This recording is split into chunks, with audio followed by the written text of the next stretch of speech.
సరైన ప్రాపర్టీని ఎంచుకోవడంలో తికమక పడుతున్నారా? ఇక ఆ కన్ఫ్యూజన్ వద్దు. అపార్ట్మెంట్లు, విల్లాలు, ప్లాట్లు మీకు కావలసినవన్నీ ఒకే చోట.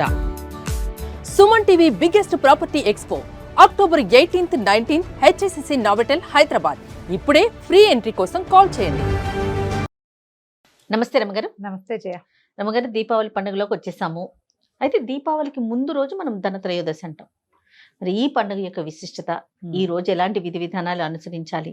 ధనత్రయోదశి అనగానే సాధారణంగా ప్రతి ఒక్కరికి గుర్తొచ్చేది బంగారపు షాపులు. వెళ్ళిపోవాలి, గోల్డ్ కొనేసుకోవాలి, కొంటేనే మనకు లక్ష్మీదేవి వచ్చేస్తుంది అనేసి ఒక నానుడి. బంగారం కొనుక్కోవాల్సిందేనా రమగారు? అంటే వద్దంటే మీకు ఓకేనా? అస్సలు కాదు. బంగారు ప్రియులకి అస్సలు కానే కాదు. బంగారు ప్రియులని కాదు జయ, ఎవరికైనా ఒక సందర్భం ఒకటి కావాలి. ఎవరికైనా యాక్చువల్గా ధనత్రయోదశి నా చిన్నప్పుడు నేను వినలా, నేను పెద్ద అయ్యాక కూడా నేను వినలేదు, బాగా ఓల్డ్ అయ్యాక విన్నా. నువ్వు పెద్ద అయ్యాక ఈ మధ్య ఇప్పుడే వింటున్నాం, టీవీలలో వీటిలలో వింటున్నా. చేయబట్టి అంటే ఈ త్రయోదశిని కూడా పూజ చేస్తారు అనేది ఒక చిన్న సమాజం ఎవరో చేసి ఉండొచ్చు. దీన్ని మన బంగారు వ్యాపారస్తులు దాన్ని పసిగట్టి ఏదో ఒక సందర్భం చూపించాలి. ఈ సందర్భాన్ని చూపించారు. అక్షయ తృతీయ సందర్భాన్ని చూపించినట్లుగా ఈ సందర్భాన్ని ధనత్రయోదశి, బంగారం కొనుక్కుంటే ఈ రోజున బంగారాన్ని ఇంటికి తెస్తే ఆ తర్వాత ఇబ్బడి ముబ్బడిగా బంగారం వస్తుంది. లక్ష్మీ కటాక్షం, లక్ష్మీదేవి కటాక్షం ఒట్టి బంగారం మీదే ఉందని వాళ్ళు మనని నమ్మించడంలో కృతకృత్యులు అయ్యారు వ్యాపారస్తులు. దానికి ప్రధాన కారణం వాళ్ళొక్కళ్లే కాదు, మనకే బంగారం ఏదైనా అట్లా వస్తుభ్రాంతి ఉండటం వల్ల జరిగింది ఇట్లా. ఇప్పుడు ఏదో ఒక పర్టికులర్ సందర్భాల్లో అక్షయ తృతీయకో, వరలక్ష్మి వ్రతానికో, లేకపోతే ఈ ధనత్రయోదశికో ఖచ్చితంగా బంగారం కొనాలి అని ఉంటే అసలు కొనుక్కోలేని వాళ్ళు, కొనలేని వాళ్ళు, కొనడం మీద పెద్ద ఆసక్తి లేని వాళ్ళు తప్పనిసరిగా అయినా బంగారాన్ని కొనుక్కుంటారు. కంపల్షన్ చేస్తే వేరే కథగా ఉంటుంది. అట్లా కంపల్సరీగా చేసి మనలోకి తోశారు. మనం కూడా దీన్ని కంపల్సరీగా భావించి ఇంతో అంతో తృణవ పణవ ప్రతి వాళ్ళు ఓ 4 గ్రాములు, 1 గ్రాము, 1/2 గ్రాము, 1/4 గ్రాము చిన్నది ముక్కుపొడకైనా కొనుక్కుందామని బంగారాన్ని చేర్చుకుంటున్నాం. ఇది ఒక రకంగా కొంత రకంగా మంచిదే. ఇప్పుడు క్రమంగా మన పరిస్థితి ఎట్లా వచ్చింది, ప్రతి వాళ్ళకి 200 గ్రాముల మించి ఉండకూడదు లాంటి రూల్స్ కూడా వచ్చినాయి. అవి కూడా వచ్చినాయి కదా. మీ దగ్గర బంగారం అంతా చూపించాలి. పుష్టేని గోల్డ్ అయితే అంటే పాతది, పురాతన కాలది, పూర్వోత్తరపు కాలం నుంచి వచ్చినవి అయితే అక్కర్లేదు. కానీ ఇప్పుడు మీరు లేటెస్ట్గా కొన్న ప్రతి రూపాయి మనకి 2 లక్షలు దాటామంటే వెంటనే మన ఆధార్ కార్డు ఇవ్వాలి. బంగారపు షాప్ ఆధార్ కార్డులు అడుగుతున్నారు, పాన్ కార్డులు అడుగుతున్నారు. ఎవరికి బంగారం లేదో వాళ్ళు కొనుక్కోవచ్చు, ఎవరికి బంగారం ఉందో వాళ్ళు అదే కొనుక్కోకర్లే, ఇంకోటి ఏదైనా కొనుక్కోవచ్చు. అసలు ఏమైనా కొనుక్కోవాలనే సిద్ధాంతమే లేదు అసలు. ఏదో ఒక కొత్త వస్తువు తెచ్చుకోవాలి. ఇది త్రయోదశి లెక్క కాదు. దీపావళి పండగకి, దీపావళి వెలుగుల పండగ, జీవితంలో ఏదో ఒక మార్పు సాధించాలని భావించేవాళ్ళు, మార్పు తెచ్చుకోవాలని భావించేవాళ్ళు ఏదో ఒక కొత్త వస్తువు ఇంటికి తెచ్చుకుంటే కొంచెం కలర్ఫుల్గా మనకి ఆసక్తికరంగా ఉంటుంది. ఒక కొత్తది కొన్నాం, ఒక కప్పు కొన్నాం అనుకో, పిల్లాడి కొత్త కప్పులో పాయసం పెట్టుకుని తింటే ఎక్సైట్మెంట్ ఉంటుంది. కొత్త వస్తువు ఉంటే అసలు అది వాడాలి ఫస్ట్. అది ఏ వస్తువు అయినా రమ్మగారు, అంతే కదా. బంగారం అంటే చెప్పాలా, బంగారం అంటే చెప్పాలా, చెప్పక్కర్లేదు. ఇంకా ఎక్కువ మక్కువ, డబ్బు ఎక్కువ. ప్రధానమైంది బంగారం మనకి ఏమంటారు, ఒక అసెట్ లాగా ఉండటం, ఒక చోట ఒక మదుపు లాగా ఉండటంతో దాని మీద కూడా వెళ్తారు. కానీ బంగారమే కొనుక్కోవాలన్న నియమం లేదు, అంత అవసరమేం లేదు. కాకపోతే ఈ ధనత్రయోదశి నాడు ఏం చెయ్యాలి, మన వాళ్ళు నాకు తెలిసి తెలుగు వాళ్ళలో మనం ఏటా ఈ మాట చెప్తూనే ఉన్నాం. కానీ ధనత్రయోదశి నాడు మేము పూజ చేస్తున్నాము అని చెప్పే వాళ్ళ సంఖ్య చాలా చిన్నది. అవును, తక్కువ ఉంటుంది. నేను కూడా చేయ ధన్వంతరి పూజ, ఆ రోజు ధన్వంతరి జన్మించాడని చెప్తారు. ధన్వంతరి ఎప్పుడు జన్మించాడు, పాలకడల నుంచి లక్ష్మీదేవి పుట్టిన రోజే ధన్వంతరి కూడా జన్మించాడు. ఆయన ముందు ఈవిడ వెనకాల పుట్టల, ముందు లక్ష్మీదేవి, కల్పవృక్షం, కామధేనువు, చంద్రుడు, అప్సరసలు, నవరత్నాలు, మణులు, మాణిక్యాలు అవన్నిటితో పాటు ధన్వంతరి కూడా పుట్టాడు. ఈ ధన్వంతరి జయంతి అని ఈ రోజున చేసుకుంటాం.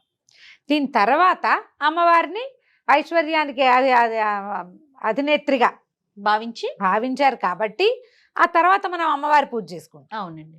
మొదటి ఏ రోజైతే పాలకడల నుంచి చిలికితే అందరూ వచ్చారో మరి ఇప్పుడు చంద్రుడి జయంతి కూడా చేసుకోవాలి కదా లెక్క ప్రకారం. అంతేగా. అవునా? మనం చంద్ర జయంతి ఎందుకు చేయట్లేదు? అసలు పరిగణలో కూడా తీసుకోవటంలా. కానీ చంద్రుడు ధన్వంతరి ఓసారే పుట్టారు, ఒకళ్ళ వెనకాల ఒకళ్ళు వచ్చారు, వీళ్ళంతా ఓసారి వచ్చిన వాళ్ళే. కానీ మనం ధన్వంతరిని ఎందుకు చేస్తామంటే ఇది ప్రత్యేకంగా మానవుల ఆరోగ్యానికి రక్షకుడుగా ఉన్నాడు. ఓకే, వైద్యం ఆయన యొక్క ప్రత్యేకత. అందుకని ధన్వంతరి జయంతి చేసుకోవాలంటారు. ఈ త్రయోదశి నాడు చాలా రకాల కథలు చెప్తారు. ధన్వంతరి జయంతి చేస్తారా, చేసుకుంటే చేసుకోండి. ధన్తేరాస్ నాడు చేసే పూజ సాయంకాలం. ఇప్పుడు మనం తిథుల గురించి మాట్లాడుతున్నాం కదా. ఇప్పుడు ఉదయకాల తిథులు ఉండటం కొన్నిటికి ముఖ్యం. త్రయోదశి ఉదయకాల తిథి ఏదైనా సరే మనకి తిథి ఎట్లా లెక్క పెడతాం, సూర్యోదయానికి ఏ తిథి ఉంటే ఆ తిథి ఉన్నట్టే చెప్పుకోవాలి ఆ రోజు. అవును, కొన్ని ప్రత్యేకతలు వేటుకున్నాయి. పౌర్ణమి, అమావాస్య అవి రాత్రిపూట ఉండాలి. పౌర్ణమిలో కానీ అమావాస్యలో కానీ మనం చేసుకునే పండగలు ఉంటే అవి రాత్రిపూట ఉన్నప్పుడే ఆ పండగ చేసుకోవాలి. ఇట్లా చూడు, మన రోహిణి నక్షత్రం అది ఎప్పుడు ఉండాలి, అర్ధరాత్రి పూట ఉండాలి. కృష్ణ జన్మాష్టమి చేసుకోవడానికి రోహిణి నక్షత్రము ఈ అష్టమి తిథి కలిసి ఉండాలి, అష్టమి రాత్రికి ఉండాలి. ఈ నియమాలు ఉన్నాయి. సాధారణంగా అయితే తిథులన్నీ మనకు ఉదయకాలం ఉండవలసిందే తిథి. అయితే ఈ త్రయోదశి వ్యవహారం ఏంటంటే మనకి 29వ తారీఖు నిజానికి ద్వాదశే ఉంది మధ్యాహ్నం దాకా. త్రయోదశి మధ్యాహ్నం నుంచి వచ్చింది. కానీ ఇప్పుడు మనం ఇప్పుడు చేసుకునేది ఏంటి, లక్ష్మీ సంబంధమైన పూజే. దీపావళి పండుగ రోజున అమావాస్య నాడు షాపుల్లో వ్యాపారస్తులు చేసుకున్నట్టుగానే మామూలు వాళ్ళందరూ కూడా లక్ష్మీ పూజ జరుపుకోవచ్చు. ఓకే, జరుపుకోవడానికి ఆవిడకి సాయంకాలపు పూజ ఇష్టం మొదటిది. అది ఎట్లా ప్రదోష వేళ చేస్తే ధన్వంతరి పూజ మరింత మంచిదని ఆ రోజును మనకి 29వ తారీఖు ఫిక్స్ చేశారు. 29వ పొద్దున మీరు ఆ రోజంతా బంగారం కొనుక్కుంటారు, వెండి కొనుక్కుంటారు, ఏమైనా స్టీల్ కొట్టుకెళ్ళి ఏదైనా తెచ్చుకుంటారు. ఉప్పు కూడా కొనుక్కోవచ్చుట, ఉప్పు లక్ష్మీ స్వరూపం కాబట్టి. ఏదైనా కొత్త వస్తువు కొనుక్కుంటామంటే నిరభ్యంతరంగా 29వ తారీఖు పొద్దున్న నుంచి రాత్రి లోపల కొనుక్కోవచ్చు. మీరేం కొనుక్కుంటారండి? నేనేం ప్రత్యేకంగా కొనుక్కునే ఉద్దేశంలో లేని ప్రతి సంవత్సరం కొంటారా, లేదా ఈ సంవత్సరం లేదా? ఏమీ లేదు, అట్లా ఎప్పుడో కుదిరింది అనుకో, అంతేగాని అది కొనటం కోసమే వెంపర్లాటగా ఏం చూడను. నేను చిన్న స్టీల్ గ్లాసు గిన్నె, నేతి గిన్నె కొనుక్కుంటాను. అంతే, ఏదో ఒకటి కొంటాం. ఆ రోజుకు ముందు రోజో వెనక రోజో వచ్చేసింది అనుకో. ఇప్పుడంతా ఆన్లైన్ కదా, 3 రోజుల ముందు వచ్చింది అనుకో, ఆ రోజున వాడడం మొదలు పెడతాను. ఆ రోజే కొనుక్కోవాలనే సిద్ధాంతం ఏముంది, వాడడం మొదలు పెట్టడం కదా. అదేలే కదా. లాస్ట్ ఇయర్ కాఫీ ఫిల్టర్ ఏదో తెప్పించా, నువ్వు అడిగావు అప్పుడు. నేనేం తెప్పించట్లేదన్నా, ఆ రోజు వచ్చింది ఒక రోజు ముందు. ఓకే, వస్తే ఆ ఫిల్టర్ పండగ త్రయోదశి నాడు స్టార్ట్ చేశా. కాఫీ ఫిల్టర్ చిన్నది తీసుకున్నాను, పెర్కులేటర్ పెద్దదైపోయి అంత కాఫీ తాగటం లేదని. అంతే, ఏదైనా ఒక చాలా చిన్న వస్తువు కొత్తది. దీపావళి పండగకి నార్త్ ఇండియా అంతా త్రయోదశి నాటికి దీపావళి పండగకి ఇళ్ళకి రంగులు వేసుకుంటారు. దుప్పట్లు మార్చేస్తారు, సోఫాలు మార్చేస్తారు, బళ్ళు మారుస్తారు, ఇంట్లో కిచెన్ అంతా మార్చుకునే వాళ్ళు కూడా కనపడతారు.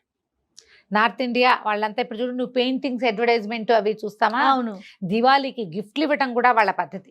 అందరికి గిఫ్ట్లు కొంటారు బాగా. దివాళీకి ఒకళ్ళ ఇంటికి భోజనానికి వెళ్ళి ఆ దివాళీ ఇవి 5-6 రోజులు చేసుకుంటారు సంబరాలు వాళ్ళు. వాళ్ళకి అదే మెయిన్ పండగ. మనకి సంక్రాంతి లాగా.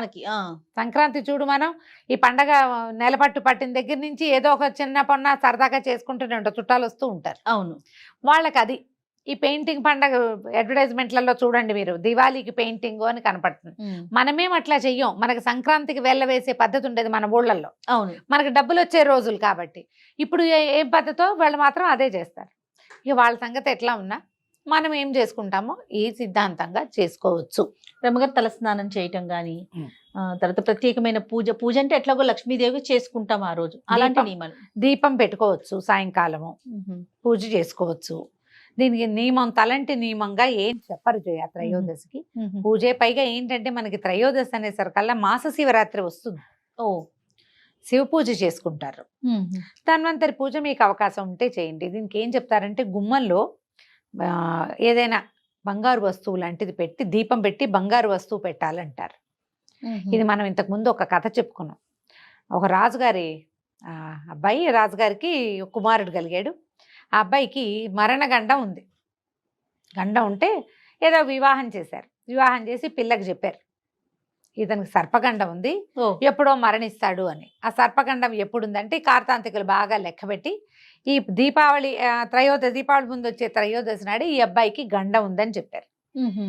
చెప్పేసరికల్లా ఈ అమ్మాయి ఏం చేసిందట, ఆ త్రయోదశి నాడు లక్ష్మీదేవి ఆవిడ జన్మించింది మరి ఆ రోజే కదా, పాలకడల నుంచి వచ్చింది. అవును. అందుకని ఇంట్లో వైభవపేతంగా లక్ష్మీ పూజ చేసి మొత్తం అంతఃపురానికి అన్ని దారులు కంతాలు కూడా పుడిపించేసింది. సర్పం రావాలంటే దారి గుండా రావాలి కదా, పాకెట్లో రాసులుగా బంగారం పోసిందట. ఓ బంగారం పోస్తే ఈ సర్ప రూపంలో వచ్చాట యమధర్మరాజు. వస్తే ఆ సర్పం ఆ లోపలికి వచ్చేసరికల్లా ఈ బంగారము, ఇంటి నిండా దీపాలు, దేదీప్యమానంగా ఉన్న ఇల్లు, ఆ తర్వాత ఏమో వినపడుతున్నటువంటి లక్ష్మీ సంబంధిత స్తోత్రాలకి కన్ఫ్యూజ్ అయిపోయి ఆ సర్పం దారి మర్చిపోయిందట. అంటే యమధర్మరాజు దారి మర్చిపోవటం వల్ల సమయం అయిపోయింది. ఇతనికి గండకాలం ఏదుందో గండకాలం ముగిసాక ఇంకేం చేయలేము, వాడి రాత మారిపోయింది. అందుకని గండకాలాలు ఏమైనా ఉంటే అవి ఈ రోజు పూజతోటి ఈ వేళ పెట్టిన దీపంతో పోతాయని పురాతన కాలంలో మన దగ్గర కూడా తెలుగు ప్రాంతాల్లో కూడా పెట్టేవారట. కానీ మనకి తెలిసి త్రయోదశి నాడు దీపాలు పెట్టింది మనం చూడలేదు, తెలియదండి. ఒకవేళ మీరు త్రయోదశి నాడు కూడా ఏవైనా ప్రాబ్లమ్స్ వస్తున్నాయి, ఈ పిల్లలు తరచుగా యాక్సిడెంట్లకు గురి అవుతున్నారు అంటే పెట్టుకోండి, మీ ఇష్టం. ఇంట్లో పెద్దవాళ్ళని అడగండి, వాకిట్లో దీపం పెట్టుకోండి. ఒక చిన్న బంగారు వస్తువు ఏదైనా గుమ్మం మీద పెడితే మంచిది. దీనికోసం ఇది కూడా ఏంటంటే చెయ్యాలి లేకపోతే కుదరదు లాంటి భావాల్లోకి వెళ్ళకండి. మీకు అనిపించి మీ ఇంట్లో పెద్దలు, మీ అత్తగారు, అమ్మగారు ఒప్పుకుంటే అప్పుడు చేయండి, లేకపోతే ఏమీ లేదు. రైట్. బంగారు వస్తువు కొనుక్కుంటావా, వెండి వస్తువు కొంటావా, చిన్న వెండి వస్తువు అయినా కొనుక్కోవచ్చమ్మా. చెప్తున్నారు కదా, చిన్న నెయ్యి గిన్నె కొనుక్కోండి, గిన్నె ఏది కొనుక్కున్నా సరే. ఏది కావాలంటే అది, ఏం వద్దనుకుంటే చక్కగా ఊరుకోండి, అంతే. ఒక దండం పెట్టుకోండి, దీపావళి పండుగ 2 రోజులు ఉంది, ఒక పండుగ గ్రాండ్గా చేసుకుందాం అని దండం పెట్టుకోండి. ఇది యమగండం దాటుతుందన్న ఒక భావం కొన్ని కథల్లో కనపడుతుంది. అదేలేండి. మరి కథలే కదా మనకి మూలాలు. అవును. వద్దనుకుంటే ఊరుకోవచ్చు, అంతే. ఎలా కావాలంటే అలా చేయొచ్చు. ధన్వంతరి పూజా విధానం అంటే ఒకవేళ వైద్యులు ఎవరైనా ఉండి ధన్వంతరి మంత్రం ఉపదేశం ఉన్న వాళ్ళైతే వాళ్ళు మంత్రం పునశ్చరణ చేసుకునే రోజు ఆయన పుట్టినరోజును చేస్తే మంత్రానికి బలం పెరుగుతుంది. మనం అలాంటి వాళ్ళు తక్కువ ఉంటారు కదా, వాళ్ళకి మనం చెప్పక్కర్లా, వాళ్ళది వాళ్ళే ఎలాగో చేసుకుంటారు. రైట్. నమస్తే రమ్మగారు. నమస్తే.